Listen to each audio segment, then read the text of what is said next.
Vamos a hablar de las consecuencias de la mala praxis en la odontología. Para ello es indispensable que sepamos qué es la responsabilidad profesional. Esta viene siendo la obligación que tenemos como profesionales de la salud para reparar, responder y resarcir daños a causa de actos o omisiones que lleguemos a hacer durante algún procedimiento odontológico. Estos vienen siendo de dos tipos, los que son voluntarios y los que son involuntarios. En el primer caso, vienen entrando situaciones en las que sabemos qué es lo que se debe o lo que no se debe de hacer y aún así lo omitimos, no hacemos caso de ello. Un caso muy claro puede ser cuando estamos durante algún procedimiento que involucre alguna operatoria, algún tratamiento endodóntico o que tengamos que poner un protocolo adhesivo. Aquí sabemos que debemos utilizar el aislado absoluto. Sabemos que es indispensable que lo utilicemos, ya sea en el protocolo adhesivo para que no falle la adhesión, en el caso de una operatoria, pues que no se contamine la preparación, que no se contamine la cavidad, o en el caso de las endodoncias, que no se contaminen los conductos al momento de estar haciendo la instrumentación. Sabemos que si no se hace, pues hay ciertas consecuencias, Entonces aquí entraría dentro de lo voluntario. En el otro caso, que son los involuntarios, aquí vienen siendo situaciones en las que no tenemos el total control de la situación, debido a que es un acto que inevitablemente va a causar un daño, pero no estamos conscientes de ello. Un ejemplo muy claro es en el caso de las endodoncias. Estamos realizando la conductometría o estamos ya metiendo las limas para hacer la instrumentación de algún conducto y de repente el paciente se nos mueve, se rompe la lima dentro del conducto o en dado caso el paciente cierra y ya perforamos el ápice, pues vendría siendo dentro de estas situaciones en las que inevitablemente iba a pasar y no pudimos evitarlo.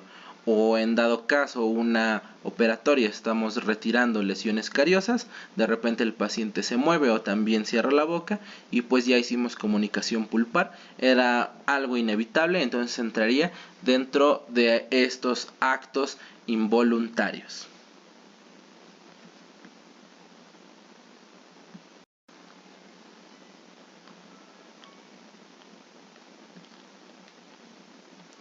Ya que hablamos de la responsabilidad profesional, podemos pasar a hablar de la mala praxis, que vendría siendo estos errores éticos y clínicos que hacemos durante un procedimiento odontológico.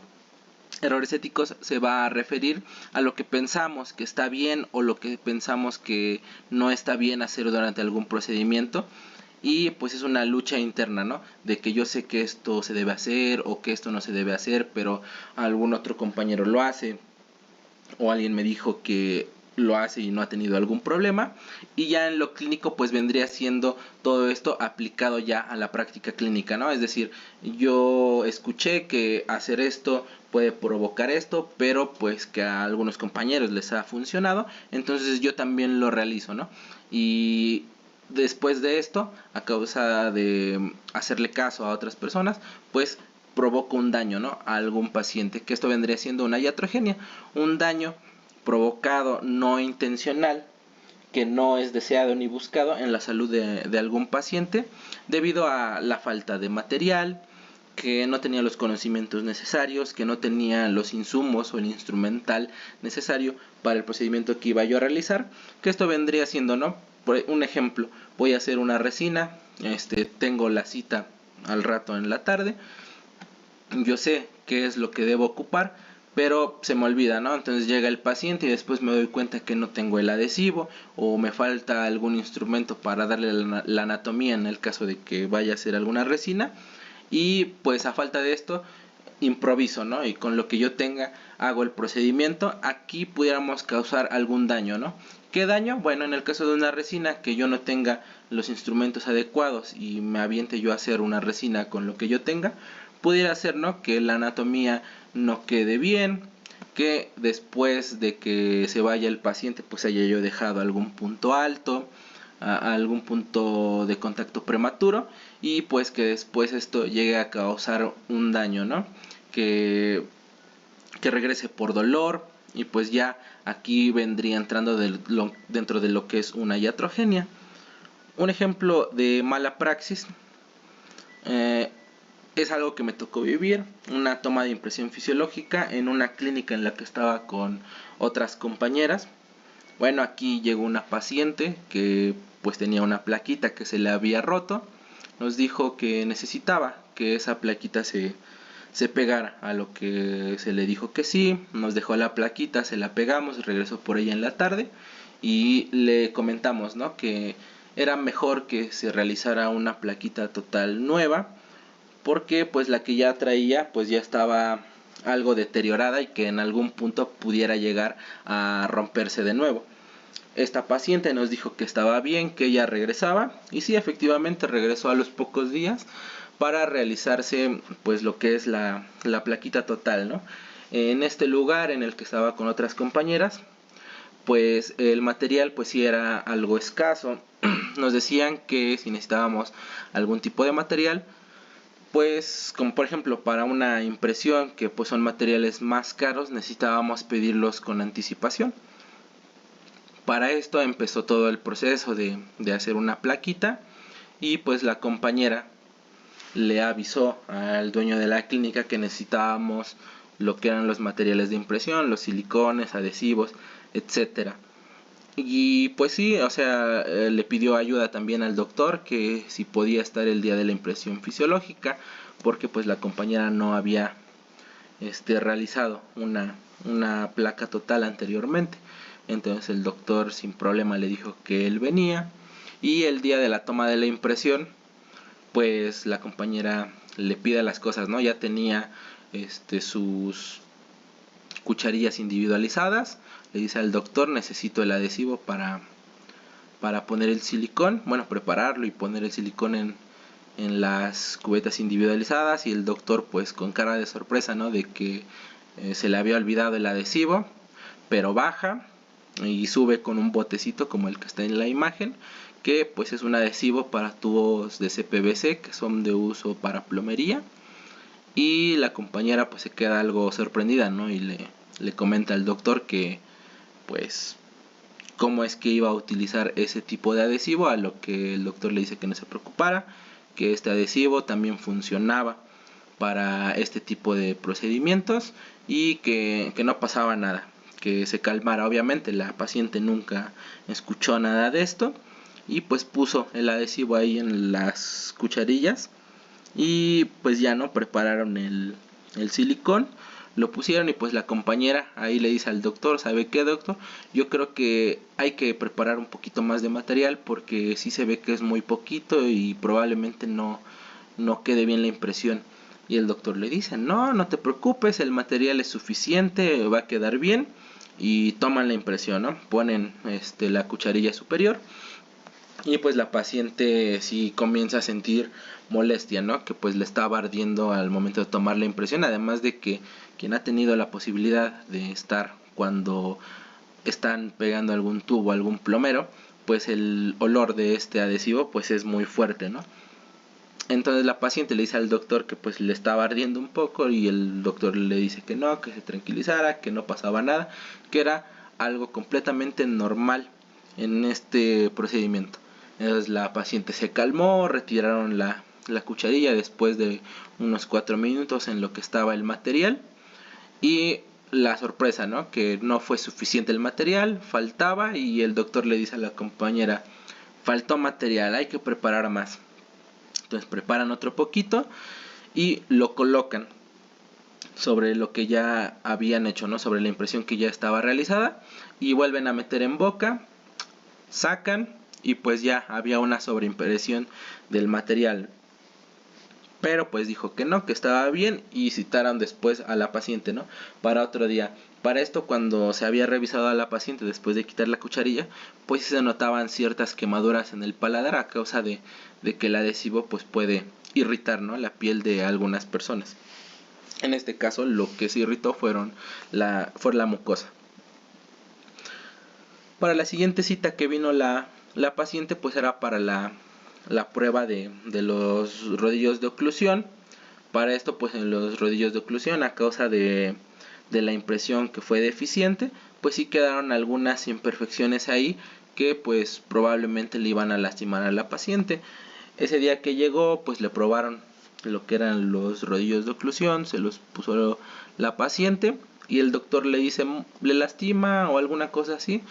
Y la paciente en ningún momento dijo que le lastimaba, dijo que las sentía perfectas y pues el doctor igual tenía un poder de convencimiento impresionante porque le decía a la paciente, ¿no?, muchas cosas, como que se veía muy joven, que le había quitado muchos años de encima las plaquitas, debido a que cuando se restablece la dimensión vertical, pues se pierden ciertas arrugas a causa de cuando uno pierde dientes.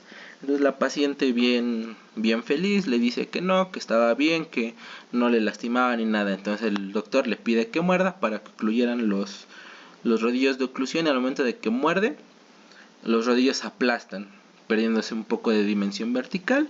Y pues sí, el doctor sí se impresionó un poquito porque pues debió pensar, ya modificó los rodillos de oclusión, a lo que pues pensamos que el doctor iba a arreglarlos y volver a hacer la prueba de los rodillos, pero no, le dijo a la paciente que estaba bien. Eligieron el color para los dientes y se citó ya a la paciente para ya nada más la prueba, ¿no?, de la plaquita, porque ya la iba a mandar a acrilizar. Entonces va la paciente y así como quedaron los rodillos de oclusión, pues se hizo el enfilado, se mandó a procesar la plaquita, y ya cuando fue el día que llegó la paciente para llevarse sus plaquitas, se las puso, se le volvió a preguntar si le lastimaban o alguna situación parecida, y la paciente dijo que no, que todo estaba perfecto. Y otra vez, ¿no?, el doctor ahí halagando a la paciente, que se veía muy bien, que habían quedado muy bien hechas las plaquitas, que había sido todo un éxito, ¿no? La paciente bien feliz, pero ya el doctor va por un papelito, un documento en el que hace firmar a la paciente de conformidad, o sea, de que todo había estado perfecto, ¿no?, desde el color hasta el ajuste. Entonces la paciente se lleva sus plaquitas, pero a los cuantos días, más o menos una semana, 2 semanas, regresa la paciente que pues no le quedaba la plaquita, que le lastimaba al ponérsela, que no podía comer y que pues había estado utilizando las plaquitas que tenía en un principio porque se le hacían muy incómodas las que le habían hecho. Y pues llegó buscando a la compañera, ¿no?, a la doctora que le estaba realizando desde un principio la plaquita. A lo que le dice a otras compañeras: yo vengo buscando a tal doctora que me atiende a ella, porque cuando está el otro doctor, pues el doctor ni siquiera me deja hablar. Él habla y habla y pues yo no puedo decir ninguna palabra porque la verdad me da pena. Y pues yo venía a ver lo de mi plaquita porque pues sí me lastima y no la puedo ocupar. Aquí, ¿qué fue lo que pasó? En primero se ocupó un material que no debería haber sido ocupado, un material que ni siquiera es de uso odontológico, que puede causar ciertas quemaduras en la piel y las mucosas. Ese fue el primer error. El segundo error fue un error de manejo, el no saber realizar una técnica de impresión fisiológica, porque no se puso el material suficiente para que saliera a la perfección a la primera y no tener que volver a repetir la impresión, o en dado caso, si salió mal, volver a tomar la impresión, que saldría más barato que tener que hacer todo el procedimiento de nuevo.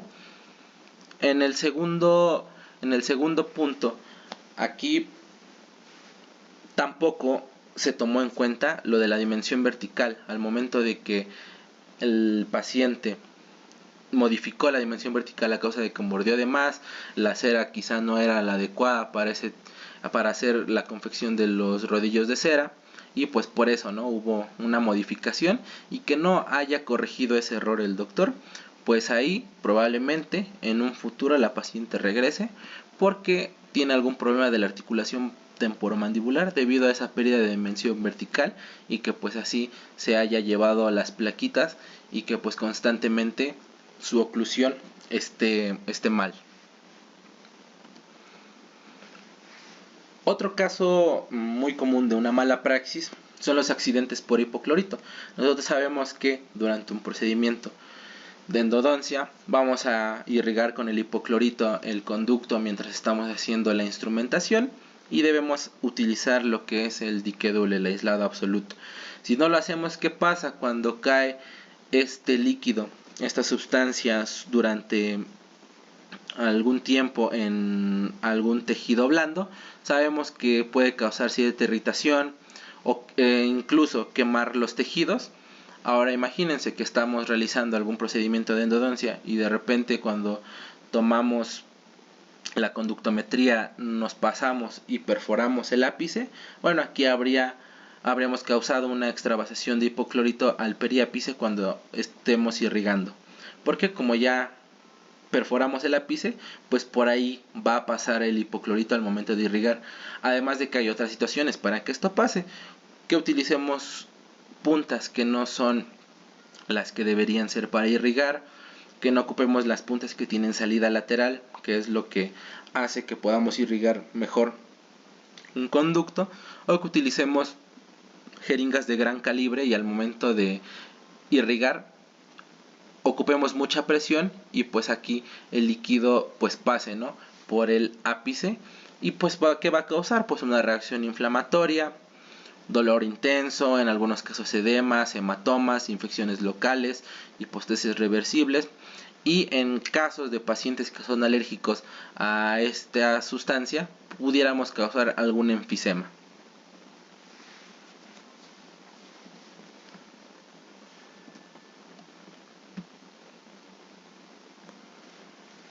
La siguiente parte es lo que se llama imprudencia, ¿no? Aquí ya vienen siendo los tipos de mala praxis, que son 4: imprudencia, impericia, negligencia y la inobservancia de los deberes y reglamentos a cargo del profesional de la salud. En el primer caso, que es la imprudencia, es cuando nosotros actuamos con un exceso de confianza sin tener en cuenta las posibles consecuencias de hacer o no hacer algo. Es decir, de cometer algún acto que esté mal o de omitir algo que es importante para un protocolo o para algún procedimiento. Es decir, yo sé qué es lo que debo de hacer y aún así no lo hago.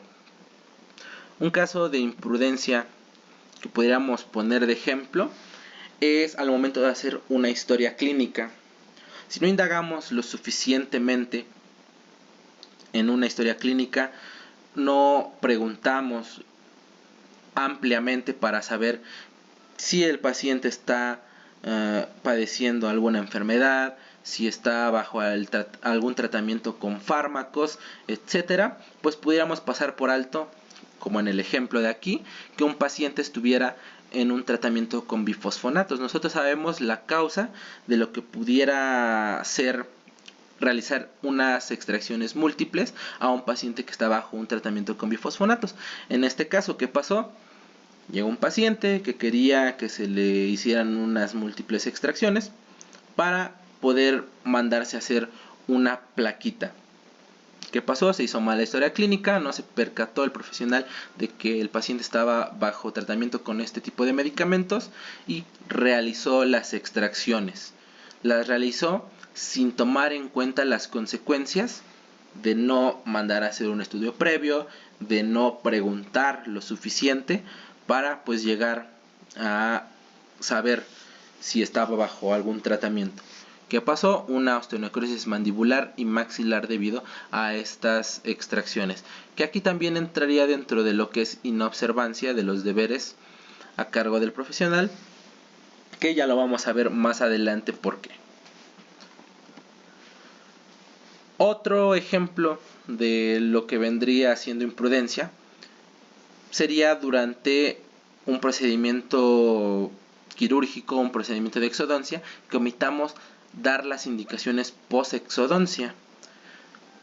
Aquí hagan de cuenta, llega el paciente, se realiza bien todo el procedimiento, la asepsia, la antisepsia de todo el consultorio, se dan indicaciones, se acuesta el paciente, se hace lavado de manos, todo perfecto, el material estéril, se comienza a hacer el procedimiento, todo bien, se realiza todo perfecto, pero al momento ya que se terminó todo este procedimiento, se llena la receta, se le dan las indicaciones al paciente, que no debe usar popote, que no debe brincar, que no debe hacer esfuerzos excesivos, que no debe estar cerca de fuentes de calor, etcétera. Todo lo que sabemos que se debe dar después de una exodoncia, pero como yo ya tengo prisa, yo ya me quiero ir, yo ya quiero que termine el día, ya quiero terminar con ese paciente, pues decido nada más darle las indicaciones, y aparte no tengo impreso todas estas indicaciones en algún papel para dárselo a cada paciente, y también me da flojera escribirlo,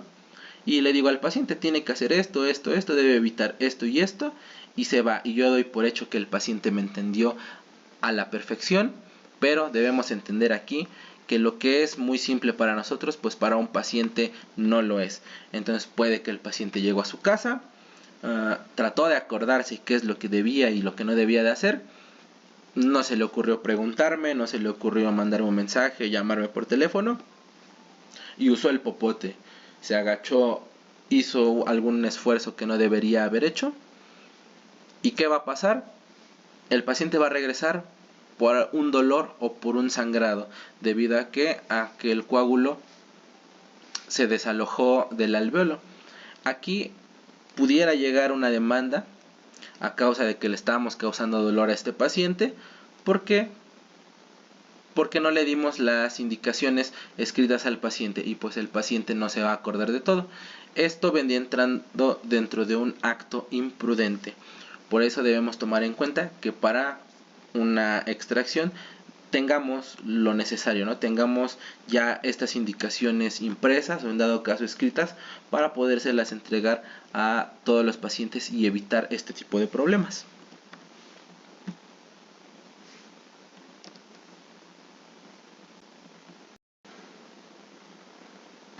En el caso de la impericia, esta se da por una falta de experiencia y de conocimientos mínimos básicos. ¿Aquí qué pudiera pasar? Pues dos cosas: un dentista general que se avienta a hacer tratamientos que son exclusivos de un especialista sin serlo, y en el segundo caso vendría siendo un especialista que está haciendo algún tratamiento sin tener el conocimiento mínimo básico o la experiencia para poder dar un buen plan de tratamiento y llevarlo al éxito, y que termine en una mala praxis, pudiera entrar una demanda por impericia. ¿Qué podemos poner de ejemplo aquí? Algo muy común que viene siendo los tratamientos de ortodoncia, que se realicen fuerzas muy excesivas. ¿En qué va a terminar? En una abulsión dentaria, una fractura coronal, o pudiera también haber aquí una reabsorción radicular. En el primer caso, un dentista general que realiza este tipo de tratamientos no se da cuenta de la complejidad del caso, se avienta a hacer este tratamiento, genera fuerzas excesivas en la rotación de los dientes y termina con la abulsión de algún órgano dentario. Sí vendría aquí entrando una demanda por impericia, y en el otro caso un especialista que no pide los estudios mínimos básicos, que son las radiografías para hacer sus mediciones y para llevar este caso al éxito, y que termine también con una abulsión, una fractura coronaria, como ya lo habíamos mencionado, pues vendría siendo demandado por no tener el conocimiento de cómo solucionar este tipo de casos, que debería saberlo siendo un especialista. Otro caso que llegó, una prótesis fija de 6 unidades. Esta señora fue a un consultorio a que le hicieran una prótesis fija. Se la realizaron, pero lamentablemente tuvo que ir después a otra clínica porque esta estaba mal ajustada y no le gustaba el aspecto de esta, debido a que la habían confeccionado con plastilina epóxica, a esto que se le llama plastiloca, mejor conocida así. Pues se le hizo esta prótesis de 6 unidades que se ve que no tenía una buena anatomía, un buen color, además de que era muy difícil de higienizar, de limpiarla, y pues sin mencionar, ¿no?, la inflamación que tenía ahí en las encías, además de que cuando la retiraron para poder hacer bien la prótesis fija en la otra clínica, al momento de retirarla se dieron cuenta que ya estaban afectadas los dientes pilares, ya tenían una escasa estructura de remanente dentario.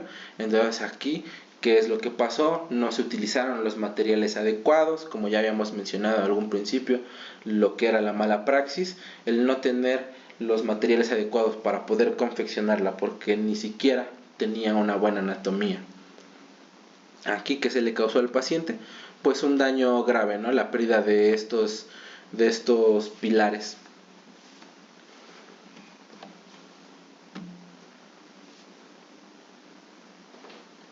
¿Qué podemos mencionar aquí también en lo que es la impericia?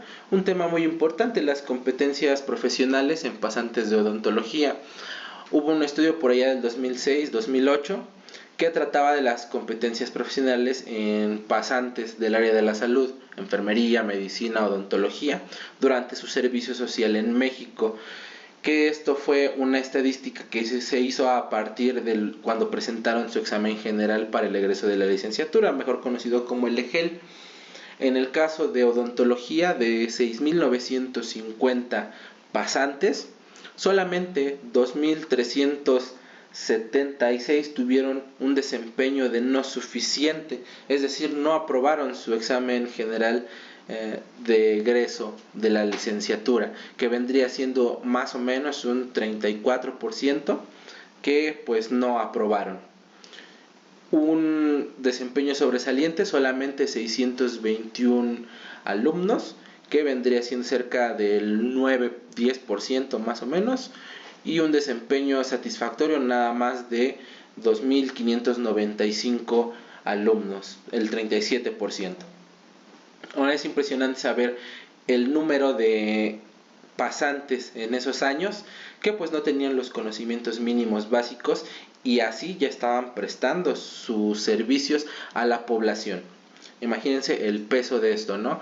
Que no sepan farmacología, no sepan patología, algunas ramas importantes, ¿no? Desde los biomateriales, las técnicas que se deben utilizar para todos los procedimientos, y que pues por eso no hayan podido salir de la licenciatura. Aquí que es importante mencionar el artículo 79 de la Ley General de la Salud, que nos habla precisamente de esto, del ejercicio de las actividades profesionales. ¿Qué es lo que yo necesito para poder prestar mis servicios a la población? En primera, una institución que me avale como capaz de realizar esto, que vendrían siendo los créditos que te da la universidad durante toda la carrera, ¿no? Durante estar toda la carrera universitaria. Y en segunda, los documentos que te avalan ya como un profesionista, que vendría siendo la cédula y el título profesional, que esto te lo vendrían dando después de haber realizado tu EGEL.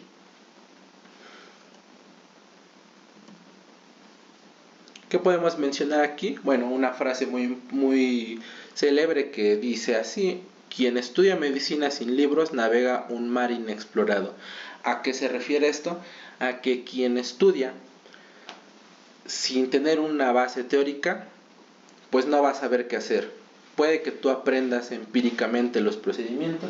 Un ejemplo, las exodoncias. Tú sepas que has visto, ¿no?, cómo se realiza alguna y hayas aprendido con base a esto y lo lleves a la práctica y te salga bien, pero en algún momento puede que se te complique y como no tienes las bases teóricas no vas a saber qué es lo que estuvo mal o qué puedes hacer para solucionarlo.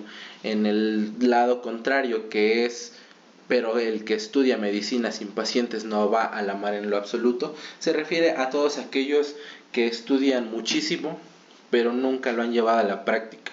Aquí es lo contrario, pues ni siquiera vas a tener una práctica adecuada.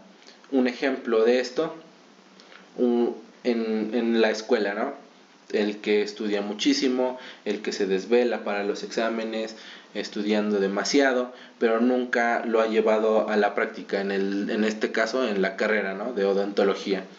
¿Qué va a pasar? Que bueno, puede que tú tengas el mejor promedio y de repente vayas a realizar alguna técnica anestésica, ¿no? No vamos muy lejos. Una técnica de anestesia, el dentario inferior, tú te lo aprendiste de memoria, sabes qué hacer, ¿no? Sabes dónde vas a entrar, sabes que es a nivel de los premolares, con el bisel orientado hacia el hueso, y que vas a entrar en lo que es en el rafé pterigomandibular a 1 centímetro arriba de la línea de oclusión más o menos, y ahí tienes tu punto de punción, ¿no?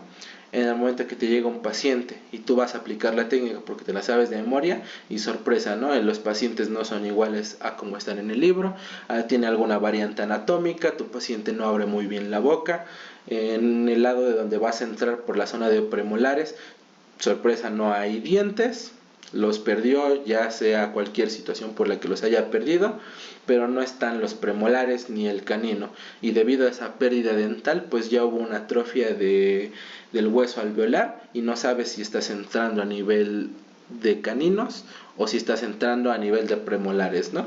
Entonces aquí debemos tomar en cuenta que no todo es como está en los libros, ¿no? Sí hay que tener cierta experiencia para poder realizar algún procedimiento. Es decir, aquí tenemos que darle igual importancia a ambos casos, a estudiar la teoría, a prepararnos teóricamente, pero también llevarlo a la práctica, o sea, ir con estas dos situaciones de la mano. Algo que no va muy lejos es la situación que hubo en pandemia. Antes de pandemia había un alto nivel de reprobados. ¿Por qué? Que porque no fue mi paciente, que porque no terminé algún procedimiento, que porque se me complicó, porque hice mal esto, etc. Ahí estaban cayendo los promedios, pero de repente llega la pandemia y ¿qué pasó? Los promedios se elevaron. ¿Debido a qué? A que las entregas, en el caso de odontología, solo era tienes que entregar tal tarea, tienes que entregar tal resumen, tienes que entregar un artículo tal, tienes que leer estos PDF, tienes que hacer un examen, tienes que entregarme un video de alguna práctica, pero todo era virtual. Entonces, ¿qué pasó aquí? Se facilitó más de que como no había interacción con pacientes, pues era más fácil, ¿no? Que te quedara, o incluso hasta que algunos hicieran trampa en algunas cosas que ya en video se viera que quedó bien. Y pues aquí subió muchísimo, ¿no? Muchísimo los promedios. Pero esto nos lleva a preguntarnos, ¿realmente están preparados las nuevas generaciones? Bueno, es algo que debería preocuparnos, debería importarnos y deberíamos hacer algo por esto, ¿no? Prepararnos teóricamente, pero también llevarlo a la práctica, ir de la mano de estas dos cuestiones.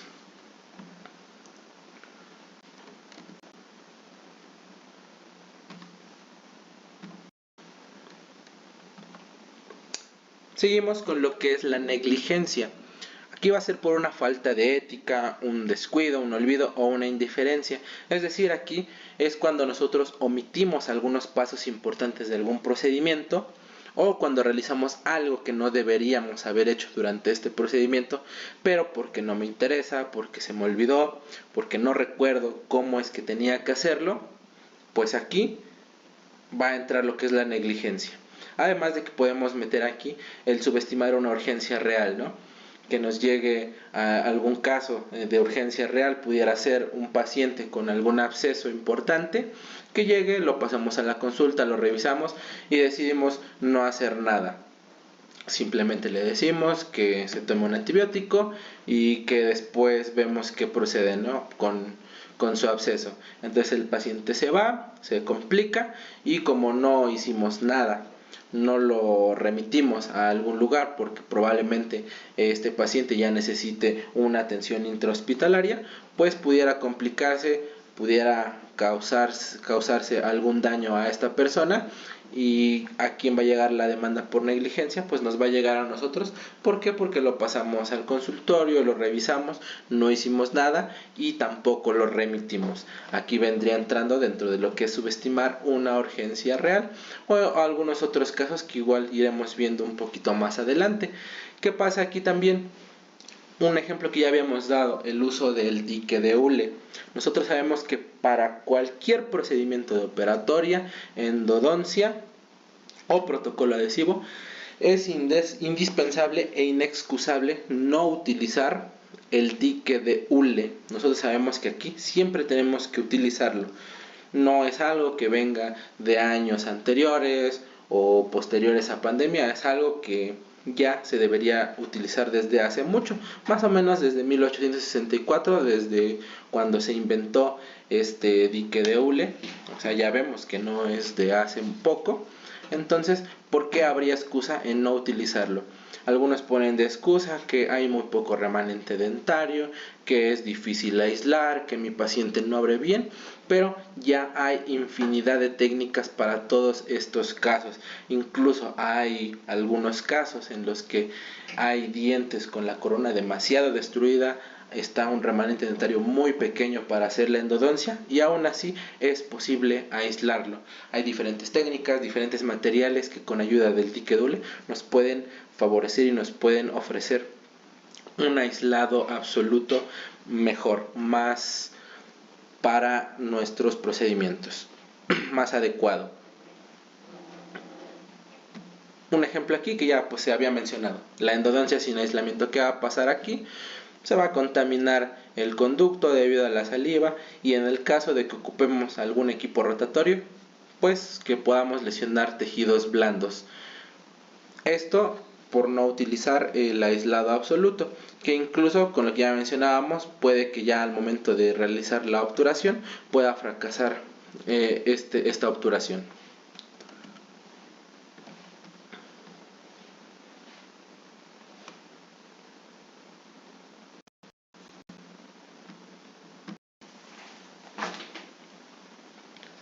Finalmente, vamos con lo que es la inobservancia de los deberes y reglamentos a cargo del profesional de la salud. Eso se refiere a todas las normativas y reglamentos que hay para el funcionamiento de un consultorio odontológico y también en su dado caso para que podamos ejercer como profesionistas. ¿Qué reglamentos y normativas hay aquí? Bueno, el RPBI, en cómo lo manejamos, en cómo se hace la asepsia y la antisepsia de un consultorio, que sabemos que hay que desinfectar todas las superficies, todas las áreas que pudieran llegar a contaminarse, y pues también el uso, ¿no?, de lo que son barreras de protección tanto para el odontólogo como para el paciente y pues para la unidad, ¿no? En el caso de que ponemos algunas barreras que tenemos que ir cambiando entre cada paciente, el omitir alguno de estos pudiera ser acreedor a una demanda por inobservancia. No vamos muy lejos con el ejemplo, el uso de material estéril, el no utilizar material estéril y que vayamos a hacer algún procedimiento, no sé, un procedimiento quirúrgico y este material no esté estéril, se encuentre contaminado o esté sucio y pues le causemos una sepsis a nuestro paciente a causa del uso de este material, pues evidentemente él pudiera demandarnos por inobservancia de los deberes, ya que estamos omitiendo esta cuestión del esterilizado.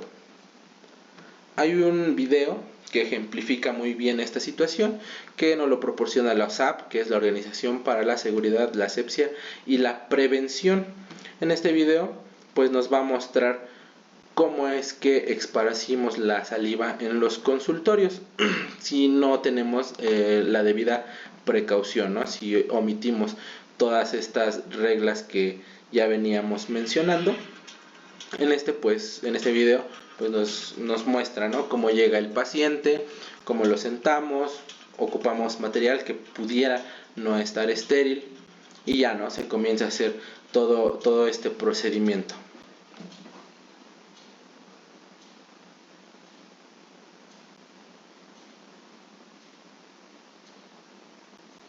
Hasta aquí todo perfecto, todo va bien, como se suele hacer una exploración.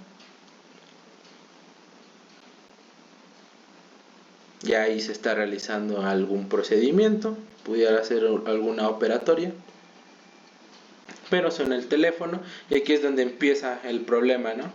Así, sin retirarse los guantes, sin haber en dado caso alguna persona que se encargara de esto, pues ya no, empezamos a esparcir todo esto, a contaminar todo el lugar.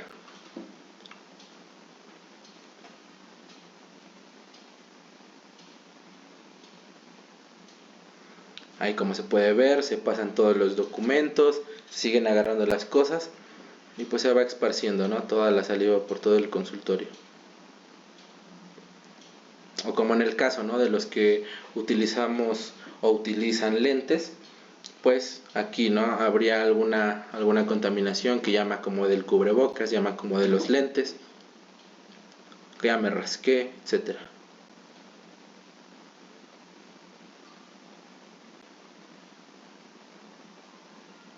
Y ahora aquí ya nos muestra, ¿no?, la situación, que si esta saliva pudiéramos verla, en este caso que fuera roja, pues vemos cómo se esparce, ¿no?, por todo el consultorio, incluso cómo nos pudiera llegar a contaminar a nosotros.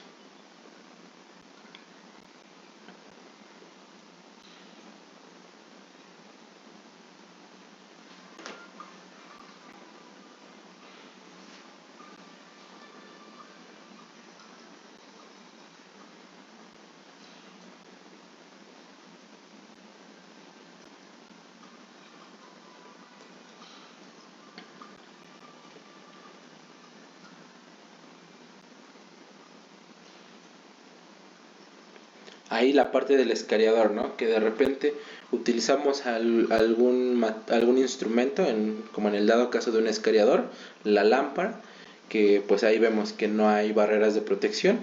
Llega otro paciente, lo atendemos y pues así, ¿no?, con ese mismo escariador, sin siquiera haber limpiado, desinfectado esas superficies, o en este caso igual, ¿no?, los algodones, las torunas de algodón, las gasas, que todas las agarremos del mismo lugar, ¿no?, sin tener antes preparado un cierto número de gasas, de torundas, para que no pase esto. Y bueno, aquí ya nos muestra finalmente el cómo es lo correcto, ¿no?, desde el material empaquetado, desde cómo lo va abriendo, desde cómo se enguantan, todo, etcétera, cómo se le dan las barreras de protección al paciente, y pues obviamente las barreras de protección que debemos utilizar nosotros como profesionales.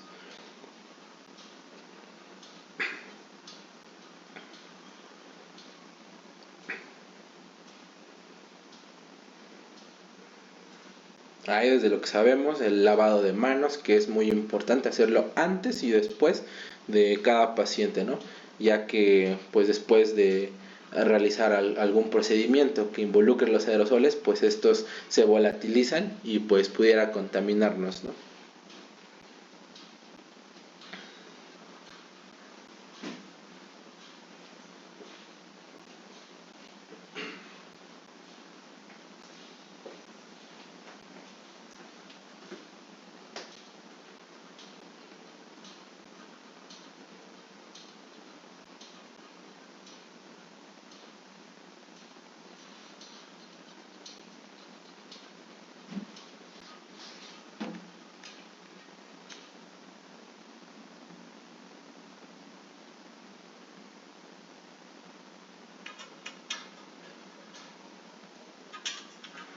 Ahí la adelantamos, aquí vemos que ya se está realizando el procedimiento, que pues en sí ya nos mostraron lo correcto, ¿no? Ya terminando de atender el paciente, pues ya no procedemos a realizar el cómo vamos a ir retirando todas estas barreras de protección, y pues posterior a esto pues obviamente, ¿no?, el lavado de manos y la desinfección y de todas las superficies, ¿no?, del consultorio. Es un video que nos da para mucho en qué reflexionar de cómo es que estamos llevando la práctica dentro de nuestros consultorios. Si es que realmente después de cada paciente nos damos un tiempo para limpiar todas las superficies, cambiar barreras de protección y evitar contaminaciones cruzadas, ¿no? O en dado caso que pues también pudiera afectarnos a nosotros el no utilizar nuestras barreras de protección.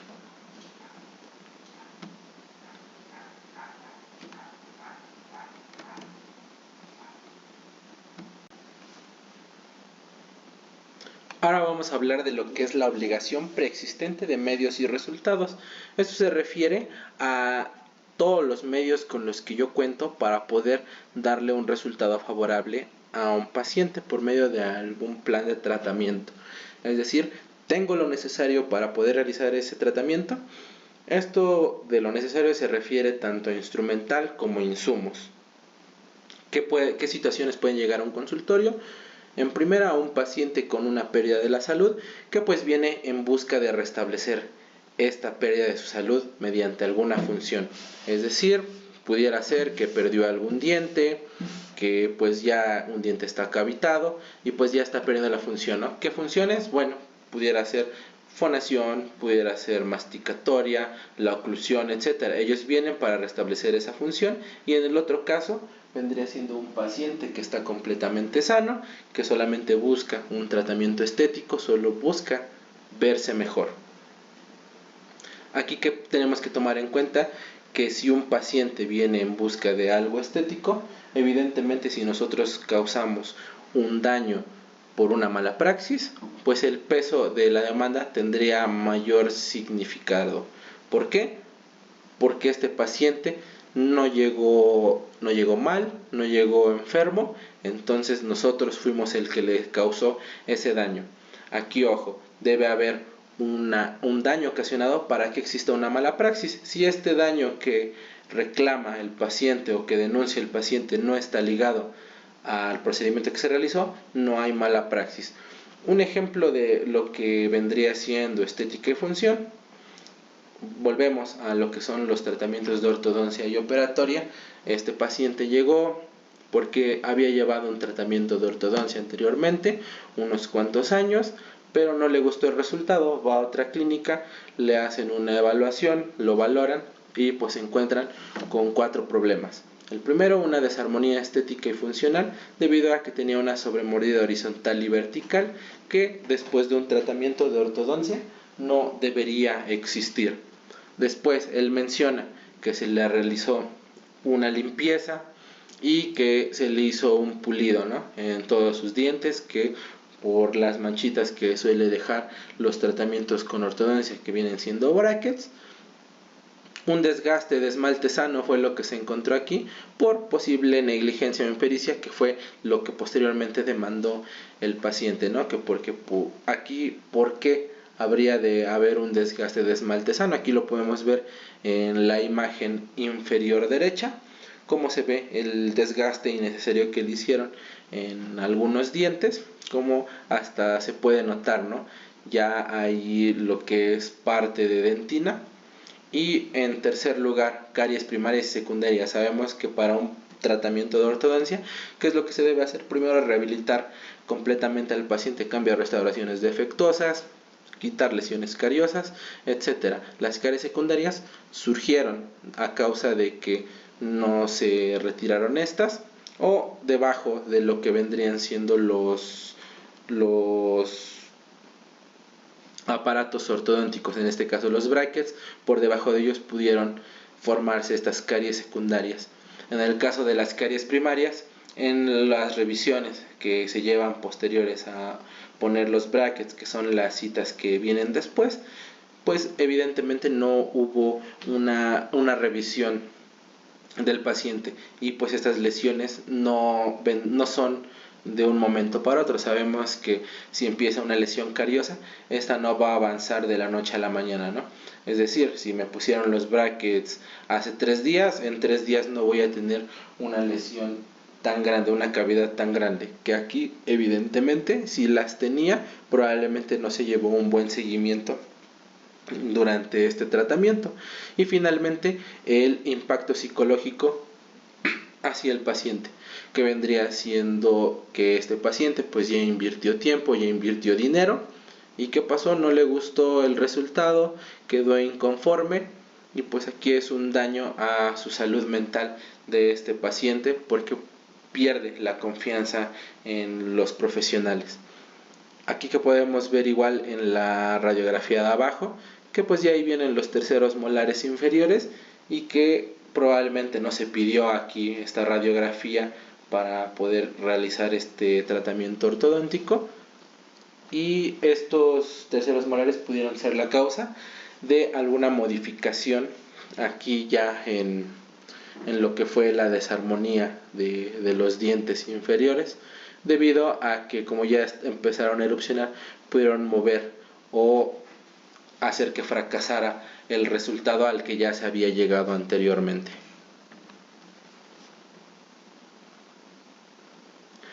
Hablábamos hace un momento de que para una mala praxis debe haber un daño ocasionado. Es aquí donde entra esta frase, que es la relación causal entre el acto odontológico y el daño denunciado. Cuando un paciente denuncia a una mala praxis, este daño que él denuncia debe estar relacionado al procedimiento que se le realizó previamente. Un ejemplo que podemos dar es un dolor posendodoncia. Aquí llegó un paciente, quería que se le realizara una endodoncia, se le realizó, la endodoncia quedó perfecta, quedó muy bien, se hicieron las tomas radiográficas correspondientes y toda la endodoncia estaba perfectamente muy bien condensada, muy bien adaptada a lo que son los conductos, y pues había hecho ya la obturación y todo había quedado perfectamente. Pero el paciente a los 2 días remite que le seguía doliendo. Entonces aquí él metió una demanda por impericia, y aquí quienes son los que evalúan estos casos, pues puede ser algún mediador, en algunos casos pudiera ser la CONAMED o un cuerpo de peritaje que también se encarga de ver si los daños que denuncian los pacientes están ligados a los tratamientos que se hacen. Aquí, ¿procedió esta demanda? No, no procedió, porque nosotros sabemos que después de realizar una endodoncia hay dolor los días posteriores, que pueden ser de 2 a 3 días posteriores a una endodoncia. Puede seguir habiendo dolor, pero esto debido a que al momento de realizar una endodoncia es una herida lo que debe sanar, entonces le toma de 2 a 3 días que deje de doler. Es por eso que aquí nosotros llegamos a mandar analgésicos y antiinflamatorios para ir tratando este dolor post endodoncia. Es por eso que aquí esta demanda no procedió. Otro ejemplo es un caso de una muerte por prescripción de amoxicilina. Aquí supuestamente llegó una paciente ya mayor que quería una extracción de un resto radicular. Entonces el odontólogo le dice que sí, que está bien. Le prescribió antibiótico y le dijo vuelva a los 3 días para que saquemos ese resto radicular. Y 3 días después no llegó la paciente, pero llegó una demanda por un supuesto homicidio culposo. Entonces aquí ya entra el cuerpo de peritaje, que pues en este caso son odontólogos los que hacen este peritaje, debido a que como son los que tienen conocimiento acerca de lo odontológico, pues son los que se encargan de hacer estas investigaciones. Entonces, días después, estos peritos se dan cuenta de que, bueno, descubren más bien que esta paciente estaba en una terapia kinesiológica debido a un dolor muy fuerte en su rodilla, que pues era tan fuerte que ella no sé cómo conseguía morfina y pues se le inyectaba a diario. Entonces ya en lo que vendría siendo la necropsia, pues ellos se dan cuenta que realmente por lo que murió esta paciente fue por la morfina, que pues tuvo un ataque al corazón y murió de eso. Y pues aquí la amoxicilina no tuvo nada que ver. Entonces esta demanda pues ya no procedió y el odontólogo pudo salir de esta situación en la que estaba metido. Otro ejemplo es una supuesta neuralgia del trigémino por una exodoncia. Aquí llegó una paciente que tenía un órgano dentario bastante destruido, era un molar. La corona estaba muy destruida. Entonces durante la exodoncia el odontólogo se fractura la corona, quedando 2/3 del ápice en el alvéolo. Y pues este dentista le dice a la señora que no se preocupara, que podían dejar ahí los restos radiculares, y que si ella consideraba ponerse unos implantes, pues era mejor dejarlos para conservar ese hueso alveolar y que no se atrofiara, y así ya cuando fuera a ver lo de los implantes, pues ya se los pudieran extraer y no perdiera ese hueso, ¿no? Como ya habíamos dicho.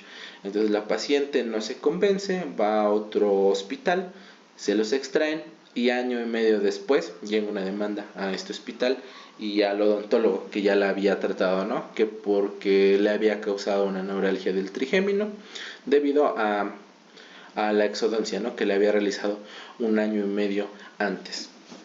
Entonces es aquí donde entra el cuerpo de peritaje forense, y aquí hacen investigaciones. Ya todos estos odontólogos que conforman este cuerpo de peritaje empiezan a platicar la situación, y una colega alega que sí, efectivamente, estaba ligada al procedimiento odontológico, ¿no? Al primer intento de la exodoncia, la neuralgia del trigémino.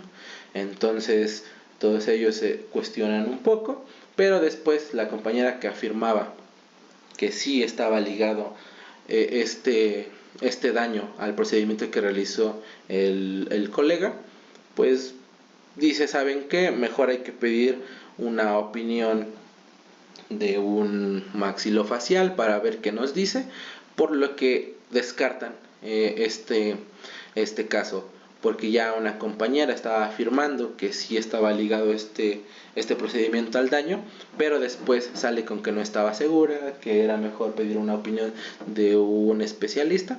Entonces aquí entran en conflicto y se cuestiona, ¿no? ¿Por qué afirma que sí estaba ligado y después pide el consejo, ¿no? Pide la opinión de un especialista? Entonces aquí podemos darnos cuenta que a veces quienes nos perjudican más son nuestros propios colegas, ¿no? El peor enemigo de un odontólogo es otro odontólogo. Aquí lo único que estaba tratando de hacer esta colega era desacreditar al odontólogo que en un principio comenzó con la exodoncia. Otros casos muy similares que podemos poner aquí pudiera ser cuando se demanda por cosas que no tienen nada ligado a estos procedimientos, ¿no?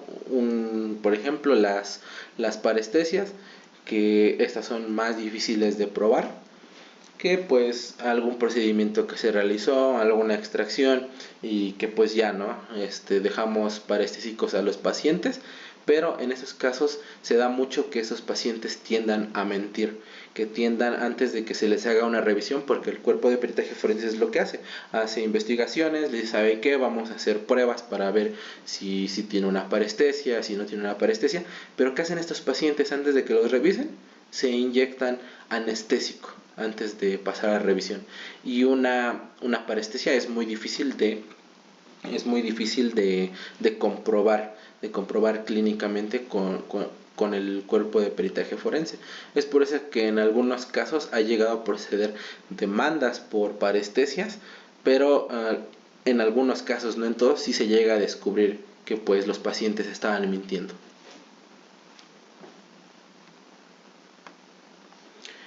Y ahora que vamos con lo que es la prescripción, bueno, esto lo vamos a ver un poco más adelante, que es la prescripción al derecho de reclamo, que es el tiempo que que los pacientes tienen para demandar una mala praxis, pero lo vamos a ver más adelante.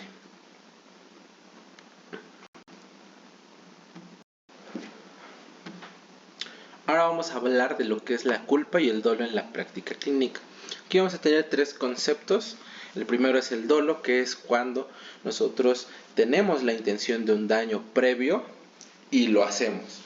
Esto es muy poco probable verlo en la práctica clínica, debido a que nosotros nos preparamos principalmente para restablecer la salud en los pacientes y no lo contrario, es decir, no causar un daño. Generalmente cuando llegamos a causar algún daño en algún paciente, o es decir, que ocurra una iatrogenia, pues es sin intención, ¿no? Es por alguna omisión o porque algo pasamos por alto o hicimos algo que no se debía, pero nunca es con la intención. Entonces esto del dolo no lo vamos a ver muy común en lo que es la práctica clínica. Lo que sí vamos a ver más es el dolo eventual y la culpa. En el dolo eventual, pues causamos el daño sin una intención, pero sí por la omisión de algo. Ya poníamos un ejemplo anteriormente, que vendría siendo: yo estoy muy cansado, ya me quiero ir a mi casa, quiero ahorrarme algunos pasos. El ejemplo de la exodoncia: estoy realizando la exodoncia, va todo muy bien, pero como yo ya me quiero ir, quiero ahorrar tiempo, digo, no voy a curetear el alveolo, no voy a lavar el alveolo, solo le voy a dar la gasita que la muerda y que se vaya, ¿no? Y como ya mencionábamos, ¿no? Ni siquiera le damos las indicaciones posquirúrgicas y se va nuestro paciente. Evidentemente aquí podemos causar un daño, ¿no? Tanto una alveolitis, como pudiera ser que hizo algo que no tenía que hacer, un esfuerzo, etcétera, y pues le causa dolor y después regresa porque se siente mal. aquí vendría entrando lo que es el dolo eventual. En el caso de la culpa, aquí nosotros simplemente somos el instrumento para que ocurra algún suceso, algo que ya mencionábamos anteriormente. En la mala praxis va a ser un suceso que no podemos evitar y va a pasar. Como en el caso de una operatoria, como ya mencionábamos, estamos realizando ahí el quitar lesiones cariosas, de repente el paciente muerde, se me va la fresa, hago comunicación pulpar, o que estamos instrumentando y el paciente se mueve y se rompe nuestra lima y se queda en el ápice alojada. Esto es un ejemplo de algo inevitable, o sea, yo no podía evitar que el paciente se moviera y que la lima se rompiera, no pude evitar que mordiera a mi paciente y yo hiciera comunicación pulpar. Aquí tengo un ejemplo de un caso que pasó, ahorita vemos por qué entraría dentro de un evento de culpa. Bueno, fue un paciente que se estaba realizando un procedimiento de operatoria en una clínica dental. Aquí estaban secando ya la superficie del diente, iban a colocar una incrustación y al momento de estar ahí acondicionando la superficie y fue cuando empezaban a secar, que se percataron de que no estaba la jeringa triple. Entonces le dicen al paciente, de casualidad no se la comió, a lo que el paciente les dice, no, pues yo no me comí nada, ¿cómo cree? Y pues ya, ¿no? Los otros que estaban ahí asistiendo comenzaron a buscar por toda la clínica la jeringa triple. Nunca la encontraron, terminaron el procedimiento y pues le explican al paciente que si no se sentía mal, que si en serio no había sentido que se había tragado algo. A lo que el paciente dice, no, me siento perfectamente, no me siento mal, no me comí nada.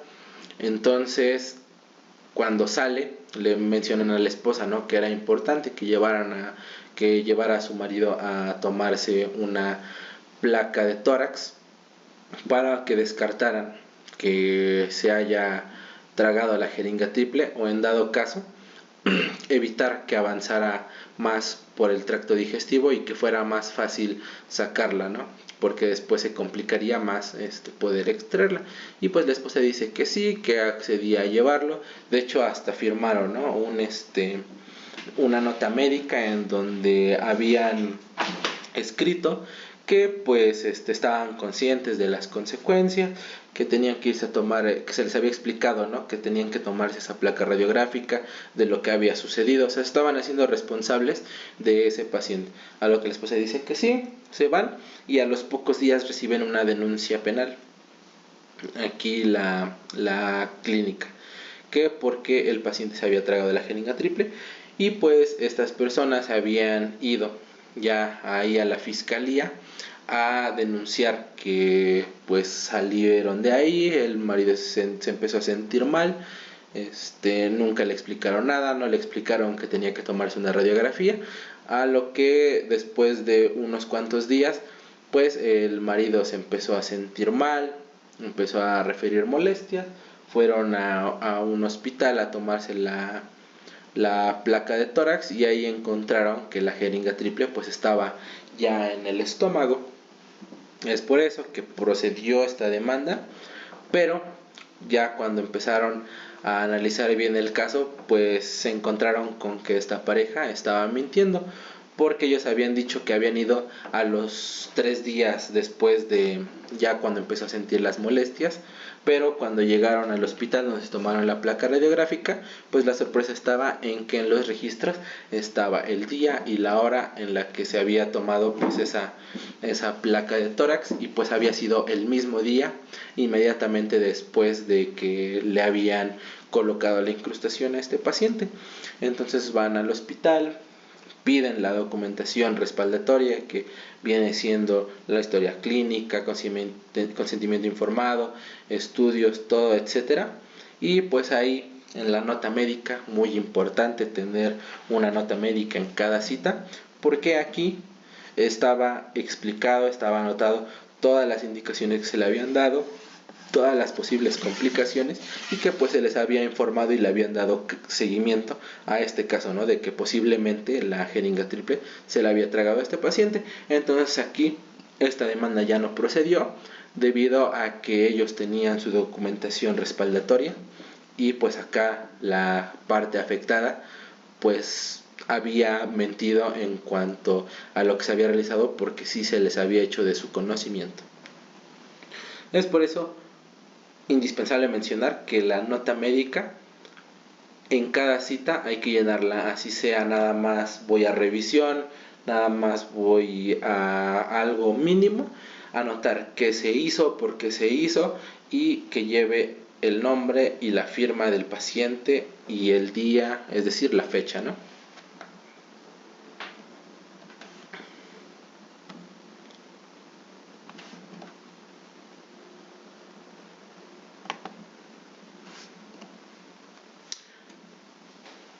Según un estudio que realizó la CONAMED, por allá de entre un periodo del 2002 al 2017, pues nos menciona cuáles son las especialidades con mayor reclamo jurídico, es decir, cuáles reciben mayor número de quejas por una mala praxis, que aquí vamos a poner las tres que son más demandadas, que viene siendo la prostodoncia en primer lugar, seguido de la ortodoncia y la práctica general y maxilofacial, que es la que tiene menor demanda.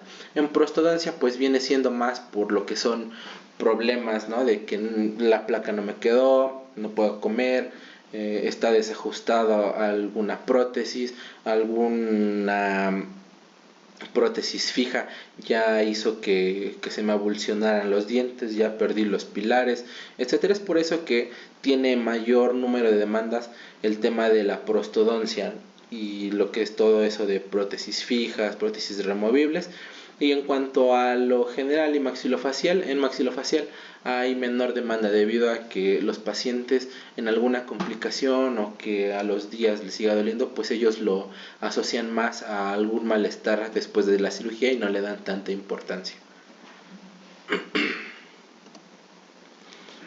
Esto nos lleva a preguntarnos cuáles son los elementos que yo tengo para protegerme de una demanda. Aquí ya mencionábamos unos hace un momento. La documentación respaldatoria que yo necesito es, en primera, mi historia clínica, que de acuerdo a la norma 004, que ya podemos revisarla, nos dice qué es lo que debe llevar nuestra historia clínica, desde la ficha del paciente, antecedentes familiares, heredofamiliares, antecedentes patológicos, no patológicos, que deben llevar algunas cosas como exploración física, que también vienen aquí los estudios complementarios, radiografías, modelos de estudio, lo que son los odontogramas, periodontogramas y obviamente el consentimiento informado, ¿no? Que aquí nos están dando el consentimiento para realizar algún procedimiento. Todos estos documentos son indispensables al momento de que vamos a remitir a algún paciente.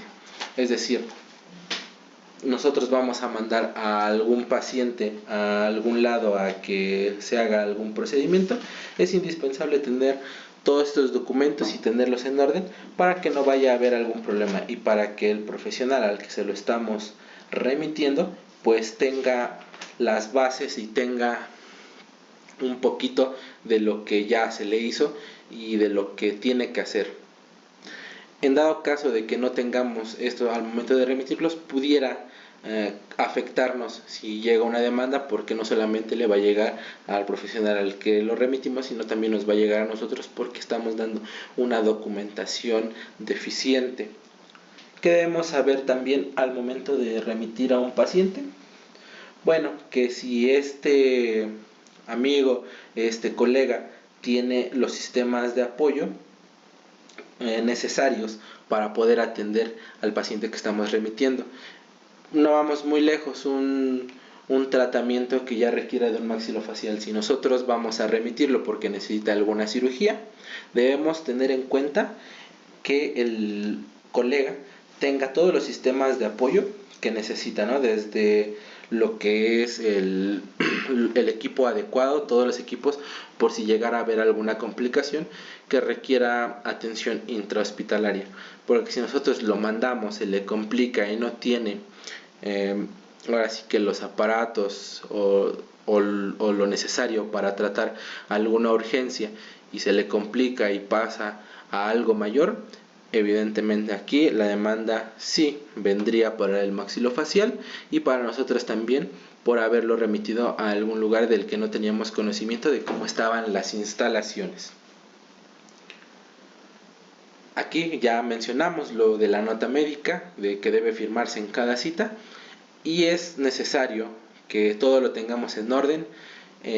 Por ejemplo, en el de la nota médica, como se mencionaba, todo lo que se realice en cada cita, tenerlo por escrito, firmado con el nombre del paciente, para que en algún momento, si nos llegan a pedir toda esta documentación para algún proceso legal, pues podamos decir, aquí está escrito, aquí se le explicó, se le dijo y se firmó de enterado. Se firmó de enterado, porque en el momento que no esté algo escrito ahí, pero yo lo asegure ante una fiscalía o ante un juzgado, pues este lo va a rechazar, porque para ellos lo que no está escrito en la historia clínica o en las notas médicas, para ellos no existe.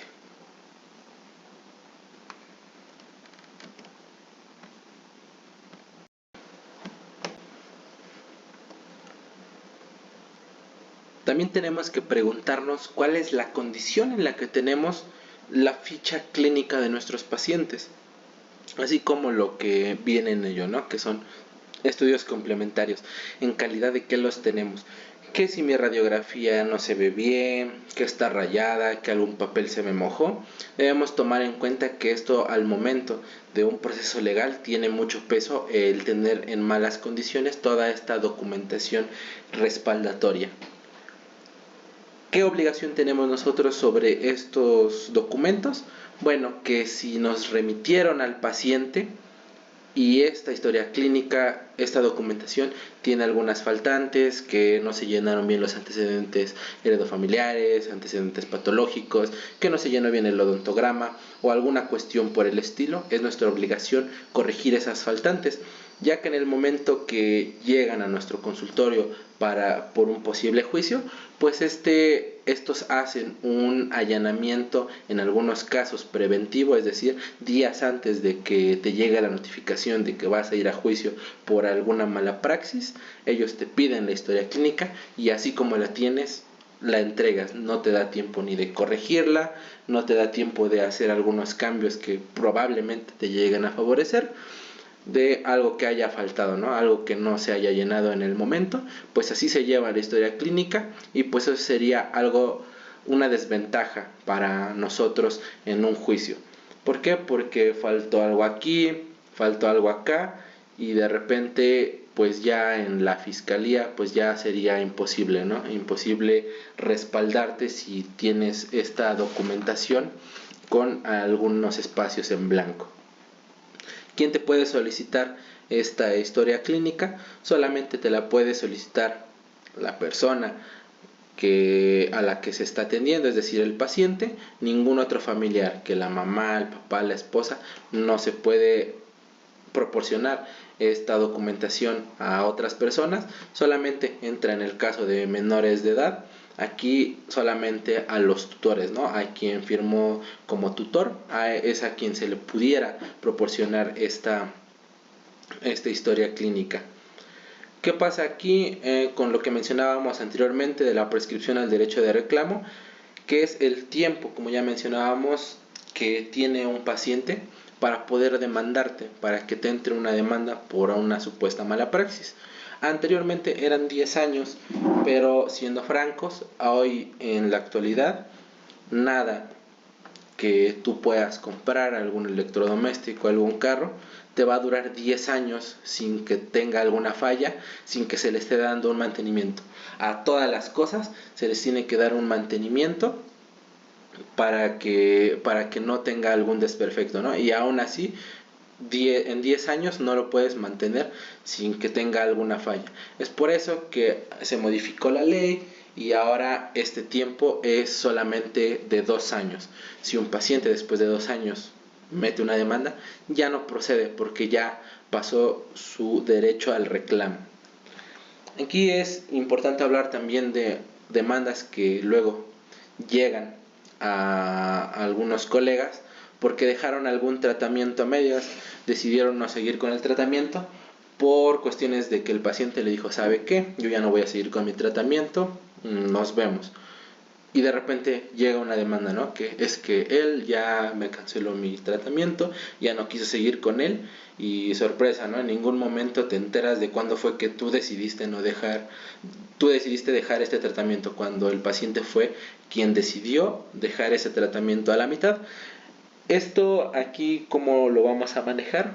Bueno, en el caso de que el paciente sea mayor de edad y él te diga, voy a dejar mi tratamiento, volvemos a lo que es la ficha médica.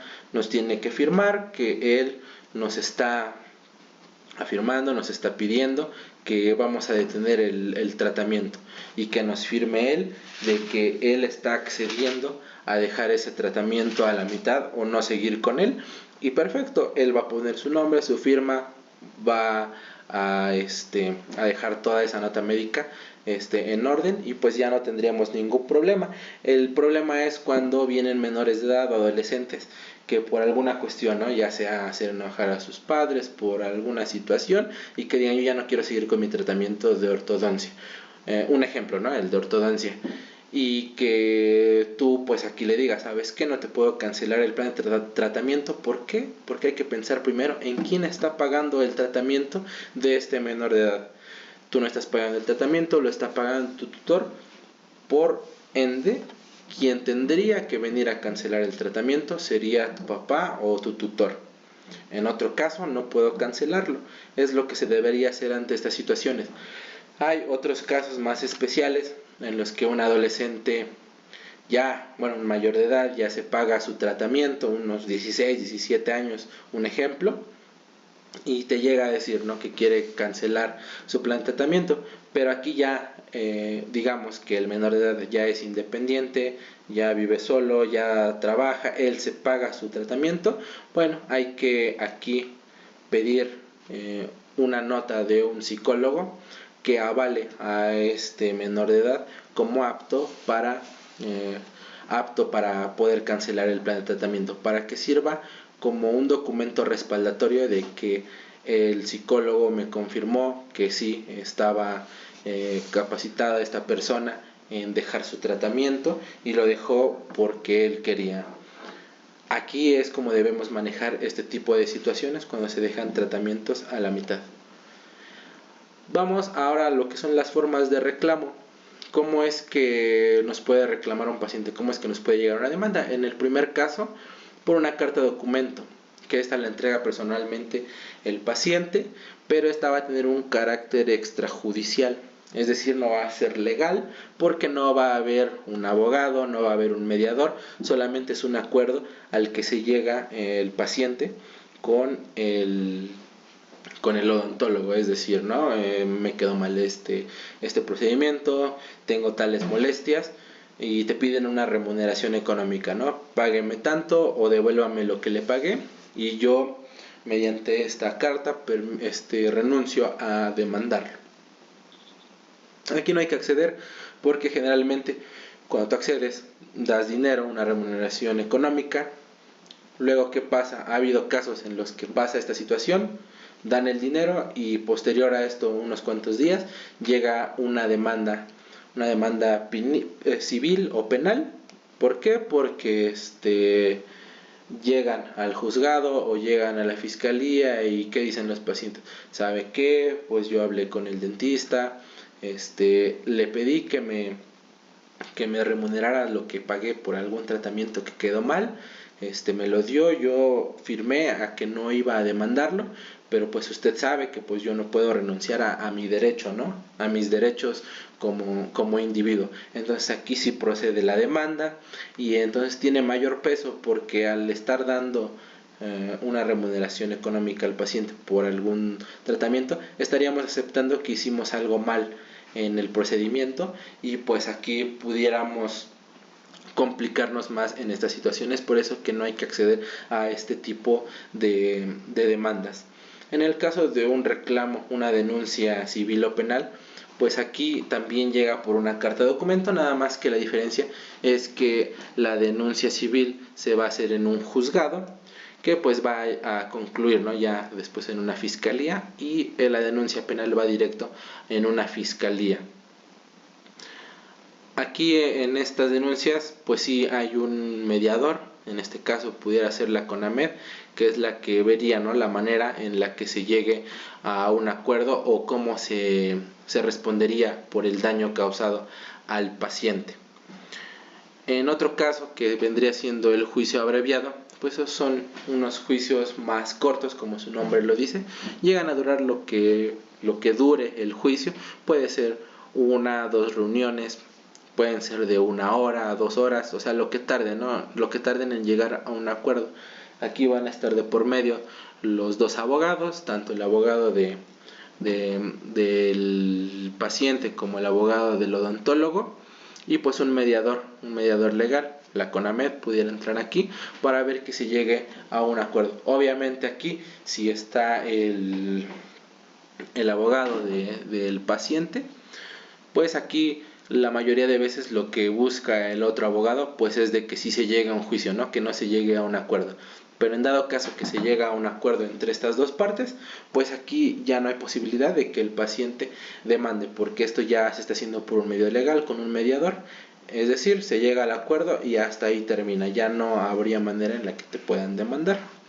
Es importante aquí mencionar la ley reglamentaria del artículo 5, específicamente el artículo 29 y 63 de esta ley, que pues nos menciona también por qué nos pudieran demandar algunas otras cuestiones, como por ejemplo el no tener título y aún así ejercer como profesionista, o ofrecer mis servicios como profesionista sin serlo. Esto se sancionaría de acuerdo a lo que dice el Código Penal, el artículo 250, que nos dice que las multas pues irían desde 1 a 6 años de cárcel y desde 100 hasta 300 días de salario. Además de que aquí entran otras cuestiones, como que te puedan retener la cédula profesional, que te puedan cerrar momentáneamente tu consultorio indefinidamente, te puedan retirar tu cédula profesional y algunas cuestiones así. Además de que un artículo que también es muy importante para nosotros como odontólogos es el artículo 68, que si una persona no tiene todavía la documentación necesaria y legal para poder ejercer como profesionista, es decir, el título y la cédula profesional, no estaríamos en derecho de poder cobrar honorarios. Es decir, si realizas algún procedimiento sin tener estos documentos, no puedes cobrar por lo que hagas. A todo esto es importante también el código 1910 del Código Civil, que pues nos habla de lo que veníamos hablando desde la responsabilidad profesional, la reparación del daño, es decir, de cómo voy a resarcir los daños causados a algún paciente, desde que pudiera ir de una remuneración económica, de que se le realice el tratamiento, de que se derive a otro lugar a realizarse el tratamiento y responder por los daños.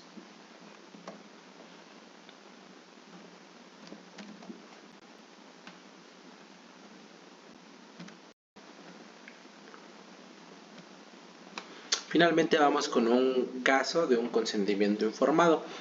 Aquí, ¿qué debemos saber? Bueno, que está incluido dentro del expediente clínico el consentimiento informado, de acuerdo a la norma 004, como ya habíamos mencionado anteriormente, la confidencialidad, los derechos del paciente. Es aquí donde podemos ver un caso en el cual se había realizado una historia clínica y pues quedó expuesto, ¿no?, este documento, información fue filtrada debido a que aquí en una empresa pues estaban dando los servicios de salud, pasaron todos los trabajadores a la parte en donde les iban a hacer una prueba del VIH, y después de esto pasaban con el odontólogo. Una vez que fueron pasando, pasa uno de estos trabajadores, se le realiza la historia clínica y en la parte de antecedentes patológicos pues se marca la palomita ahí en lo que vendría siendo positivo a VIH. se termina con esta historia clínica.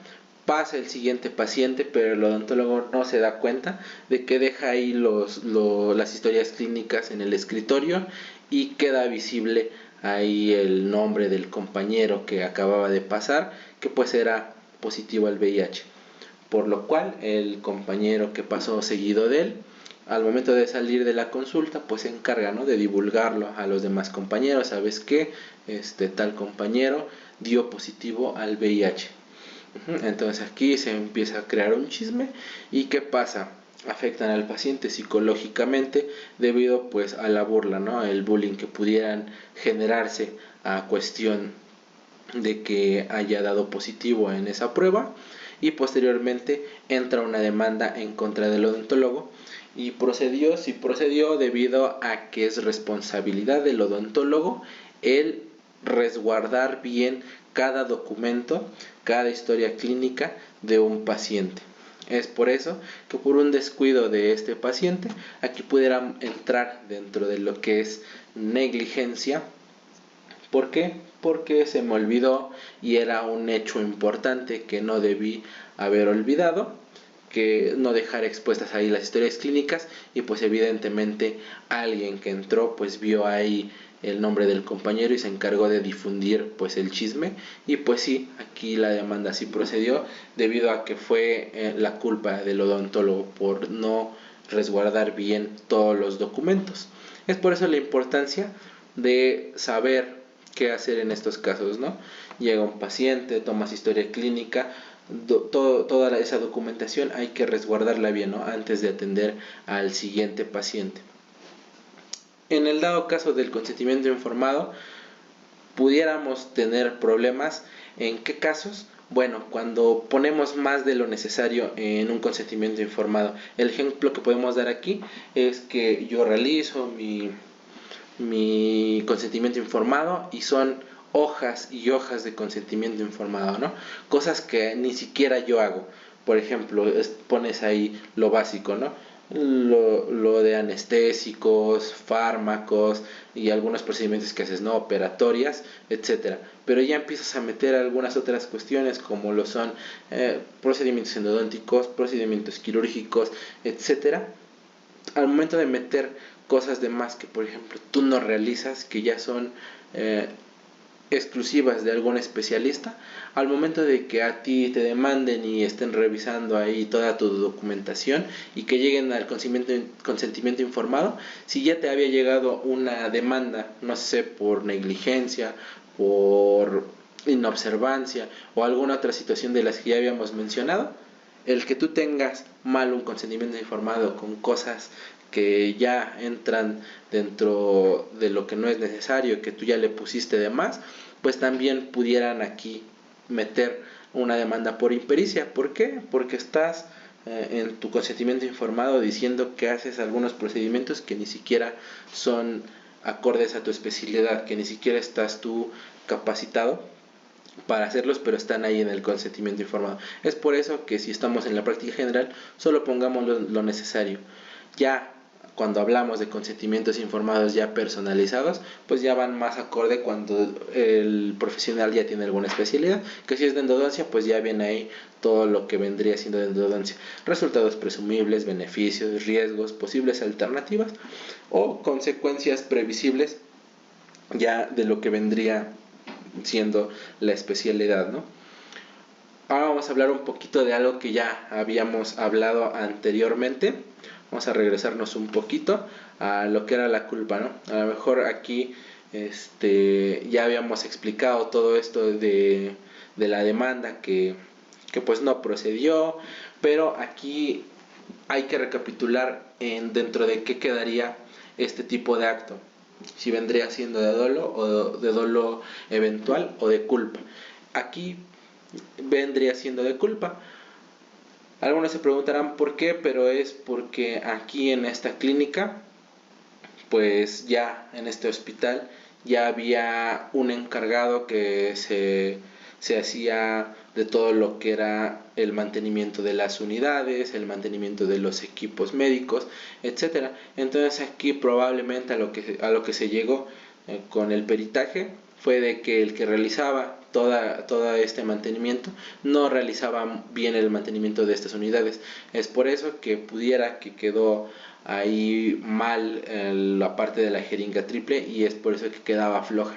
Entonces aquí ya entraba dentro de culpa de algo que pues el odontólogo evidentemente no podía evitar que pasara, debido a que él no realizaba pues ahora sí que el mantenimiento, y que fue por eso que pues se haya llegado a desprender la jeringa triple y que ni se hayan dado cuenta. Hay que tomar en cuenta todas estas cuestiones, ¿no? Ya que en la práctica privada, cuando el consultorio es propio, pues aquí habría que buscar a alguien, ¿no?, que le diera mantenimiento a las unidades.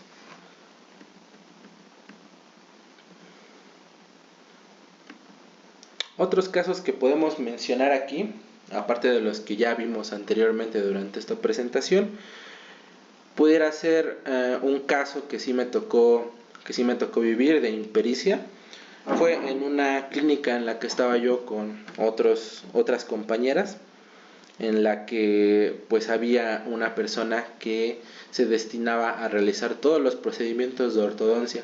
Todo lo que era ortodoncia lo hacía porque decía que ella era especialista, ¿no? Entonces aquí la sorpresa fue en que pues llegó un rumor a los demás compañeros que realmente esta persona solamente era odontólogo general. Entonces nos encargamos de investigar, ¿no?, un poquito. Ahí se investigó si es que realmente tenía la especialidad, a lo que la sorpresa fue de que solamente esta persona era odontólogo general, y pues ya se aventaba tratamientos de ortodoncia complejos.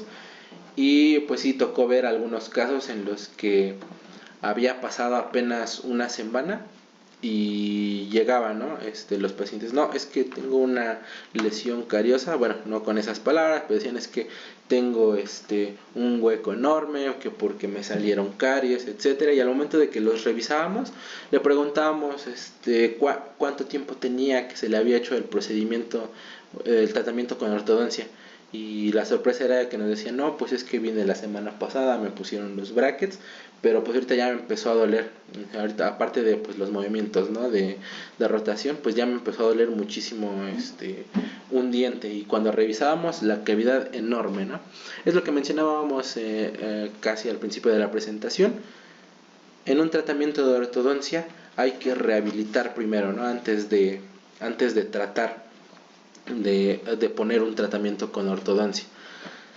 ¿Por qué? Pues porque la aparatología que se utiliza pues dificultará posteriormente la limpieza, ¿no?, de algunas zonas.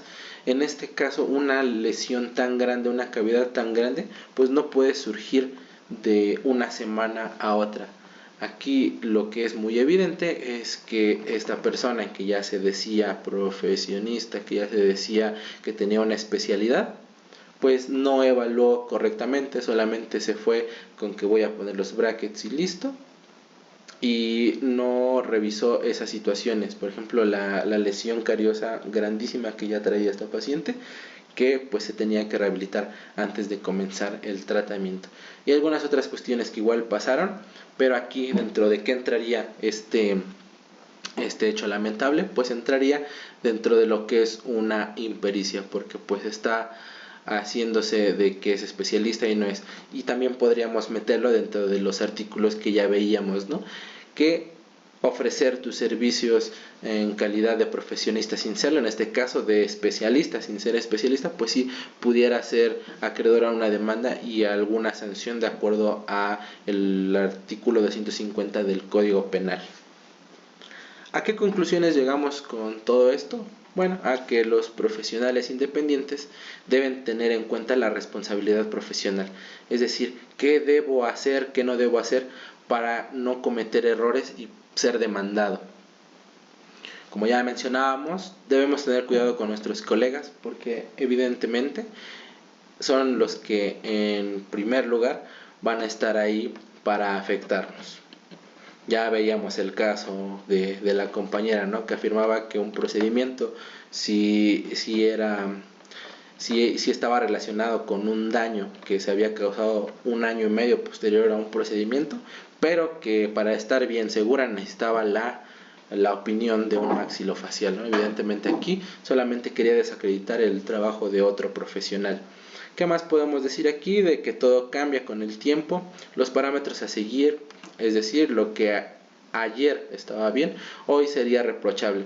Hablábamos de lo que era el aislado absoluto. A pesar de ya tener años de su invención, no se utilizaba. Que era lo más cómodo, hacer un aislado relativo, porque me ahorraba tiempo, porque era más rápido, porque no tenía yo que complicarme ahí, estando batallando ahí con el dique, con la grapa, que no abre bien el paciente, que no se deja, que se mueve, etcétera. Antes eso estaba bien, pero hoy ¿qué pasa? Hoy es reprochable, porque hoy sabemos que es indispensable utilizarlo y es fundamental para cualquier procedimiento de operatoria de endodóntico o para el uso de algún protocolo adhesivo. Es decir, sabemos que tenemos que utilizarlo sí o sí, y probablemente haya algunas cosas que igual vayan a tomar mayor peso, como en el caso de la pandemia. Anteriormente, ¿qué hacíamos? Bueno, nada más utilizábamos los guantes, el cubrebocas, si es el caso, algunos lentes de protección, y así atendíamos a los pacientes. Anteriormente estaba bien, pero posterior a la pandemia, ¿qué pasó? Ahora hay que poner más protocolos de bioseguridad, barreras de protección, muchas más cosas, caretas, etcétera. Que esto, si bien debió hacer desde antes por todas las enfermedades que pudieran ser transmisibles para protegernos, antes estaba bien, ¿no? Que eso hoy se puede decir desde antes estaba mal, porque todo siempre debió haber sido así, pero pues fue hasta apenas después de pandemia. Otro punto, todos los documentos deben ir firmados por el paciente, incluso si se trata de una visita de revisión, es lo que mencionábamos con la nota médica, para evitarnos algún contratiempo, que por alguna demanda llegáramos a tener alguna falta ahí en las notas médicas. Es por eso, siempre firmado, nombre, firma del paciente y fecha. Fecha en que se realizó esa visita, esa revisión, ese procedimiento, para no tener algún problema posteriormente. ¿Qué podemos decir aquí también? El daño moral que nos pudiera causar una demanda. ¿Cómo nos afectaría como profesionales de la salud? Muchas veces cuando nos llega la primera demanda, pues aquí perdemos confianza en lo que estamos haciendo, no sabemos qué es lo que salió mal, y pues muchos profesionales optan por ya no seguir, ¿no? en la carrera, o por dejar de ejercer porque pues ya les cayó una demanda, y posterior a esto puede que me caiga otra demanda y pues no sepa yo qué hacer. Pero para esto es importante que siempre nos actualicemos, no solamente en el ámbito clínico o el administrativo, en todos los aspectos. ¿En qué aspectos del administrativo? Bueno, en cuanto a normativas, en cuanto a leyes, en cuanto a códigos penales.